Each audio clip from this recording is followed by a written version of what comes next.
Today on Stamp TV, I'm going to show you a fun little card sketch in which the focal image and greeting are recessed inside a window created with dies. For smaller cards, you can also use punches to get the same effect. Let me show you the tools and products you're going to need to do this card project. First, you're going to need some stamps, and I'm using 2 of the stamps from the True Love Stamp TV kit. Then you're going to need some cardstock, and I have some of the Gina K Designs Red Hot, Black Onyx, and Pure Luxury 120-pound heavy base weight white cardstock. Then you're going to need some ink, and because I'm using Copic markers, I'm going to use the Memento Tuxedo Black ink. What I love about this ink, and I've told you this before, there's no need to heat set it. Once you stamp, give it a second to dry, and you're ready to color without any chance of it smearing. I'm also going to use some ribbon. This ribbon is the Black Onyx checked ribbon. It's gingham. And then I'm going to use some Copic markers. Now I'll tell you the color numbers that I have. I have Pale Olive, which is YG95. I have Napoli Yellow, which is Y19. We're also going to use Honey, which is Y38. We're going to use Putty, which is YG91. We're going to use Cadmium Red, R27. And finally, for a little bit of shadow detail, we're using BG10, which is Cool Shadow. You're also going to need 2 dies, and I have one of the classic ovals from the large Spellbinder set and classic ovals from the small Spellbinder set. And I'm going to cut these using my Cuttlebug.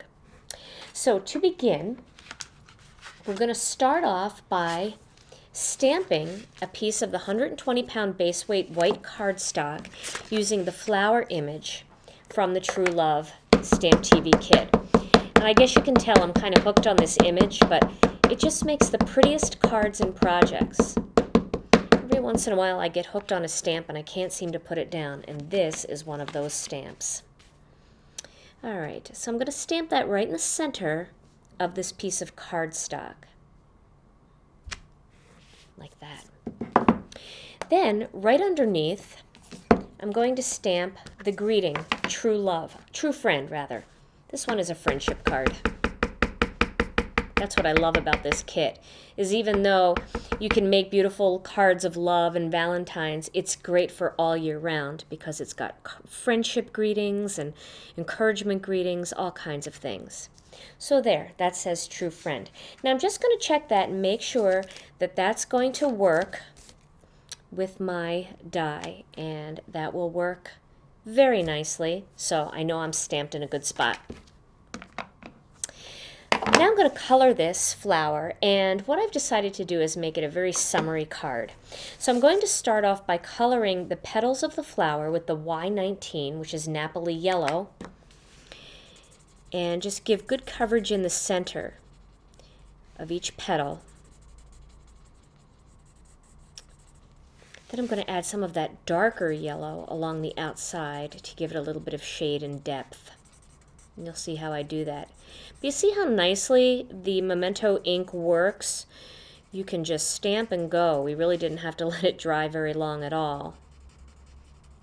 There are other very nice black inks on the market, but some of them do have to be heat set, and some of them won't work at all with Copic markers if they're a solvent-based ink, since Copic markers are solvent-based themselves.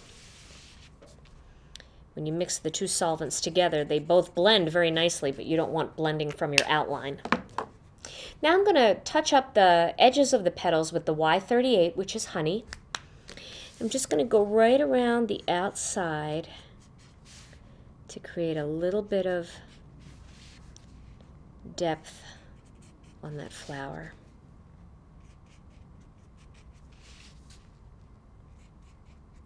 Leaving some of that inside yellow showing.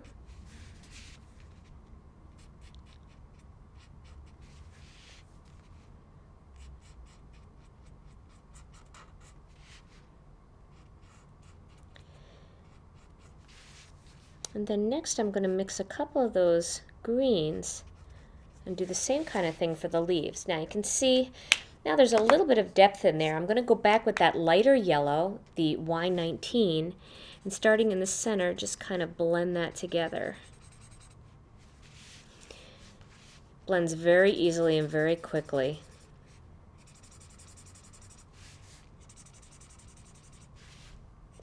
Just coloring over that center.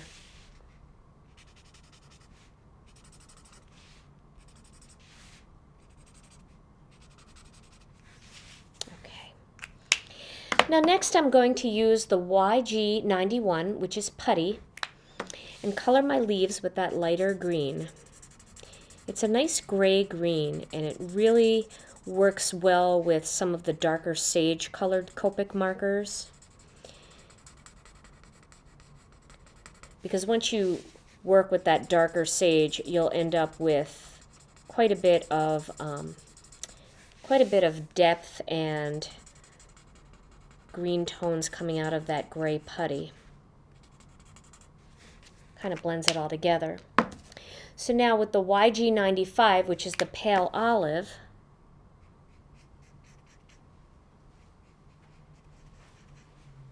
I'm just doing the same kind of thing, just outlining.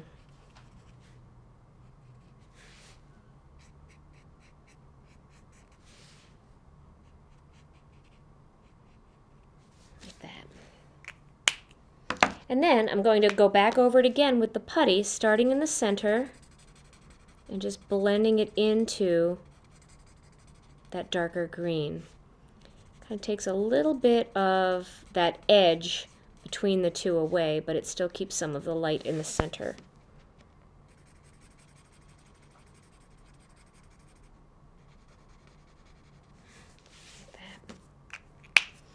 Now I want to add a little bit of red, the R27 Cadmium Red, into the center of the flower to give that a nice bright splash of color. And then using that cool shadow, which is BG10, I'm going to go around the entire outline of the whole flower image to create it's almost like a watercolor look. It really highlights the whole image. Makes it pop right off the page.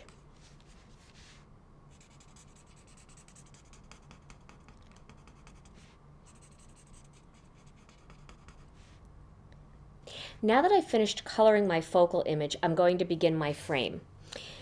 So to begin that frame, I'm going to start by adhering a piece of the red hot cardstock to a piece of the black onyx cardstock. I'm going to do that with a little bit of mono dot adhesive. And I'm going to make sure that I don't get the dot adhesive in the center, because I'm actually going to cut a hole in the center of this piece after the two pieces are attached. There we go. Okay. Now, using the Cuttlebug, I'm going to cut an oval out of the center of this. I'm going to start with my A plate and my B plate, and then I'm going to lay this piece. Now I'm going to use the larger of the two ovals, so that's this one, and I'm just going to move it up just a hair, so it's going to be a little bit wider at the bottom than the top. And what I've noticed is, unless the oval is almost the same size as the card panel, what happens is it starts to look like it's too low if it's in the center. So just move it up just a little bit off center. When I say off center, I don't mean side to side, I mean top to bottom. So it's a little bit high, like that. And then I'm going to put my C plate on top. Now, because I'm cutting through a couple layers of cardstock here, what I want to do is add another little piece of cardstock just to really put the pressure on. So let me make sure one more time, because I know I shifted a little bit and I can see that it got a little uneven, so I'm just going to readjust that oval, put the C plate on top, and again, throw a little piece of cardstock on there and run it through. It's going to be tight, but it can make it through. Now, if it feels too tight on your machine and you feel like you can't crank it through, then don't, because it could crack your machine, and maybe yours is calibrated a little tighter. Not crack the machine, but crack the plate. So you don't want to do that unless you absolutely have to. Okay, so I'm going to pull that first. There we go. got a little bit stuck together there because a little bit of the adhesive is in there. Can you see that stuck together? But that whole piece came out in one nice cut. Now I'm going to emboss the whole front of this using the Swiss Dot folder. I'm just going to line that up, make sure that it's even top to bottom. And it's okay if a little bit of the black gets embossed too. That doesn't bother me. But if you don't try to emboss it first and then run it through the Cuttlebug to cut it, because the Cuttlebug will just flatten it right back out again once you put that plate on. So you have to emboss afterwards. Okay, so I'm going to emboss the front of that. It is kind of tight because you're doing two pieces of cardstock at one time, but it will make it through. And our cardstock's pretty thick. Okay, so now I have a nice Swiss Dot pattern, as you can see, all over the front of that. I'm going to put that aside for a second, and then I'm going to take one more piece of black cardstock, and I'm going to use the smaller oval, so I just want to check them again and go with the smaller oval. I want to center that one, and using the C plate, I'm going to cut this one. There we go. Now this is going to create a pretty inside layer underneath my panel, and I'll show you what I mean. Here we have the smaller oval, and here's the larger oval. Now when I lay that on top, you see how pretty that frame looks?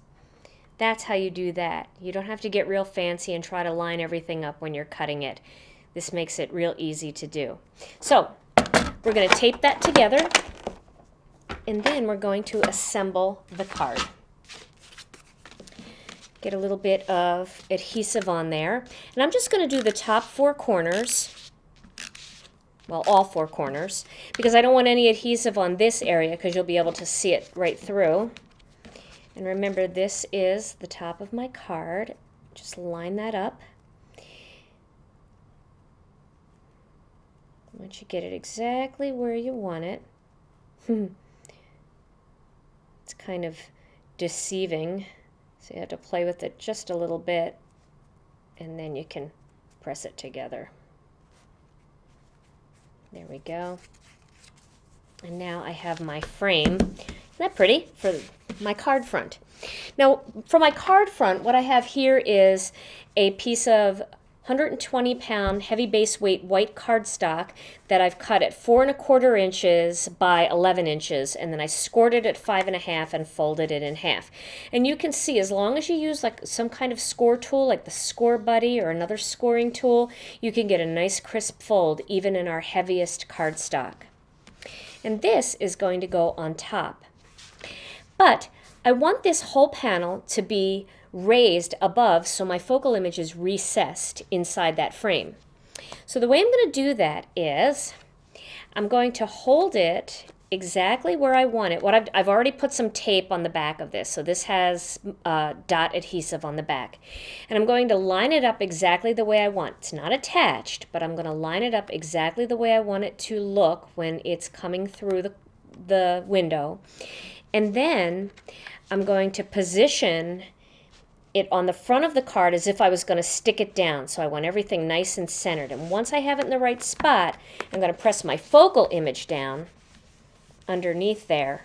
So now that's in the right spot. And you can see that piece of cardstock's kind of crooked there, but that's okay because the focal image is straight, and that's what I want, because this is going to go on top and cover all of that up. So now I'm going to put a couple of pop dots. These are the 1/4 inch pop dots, and I'm going to put these just on 4 spots. This is the front of my frame.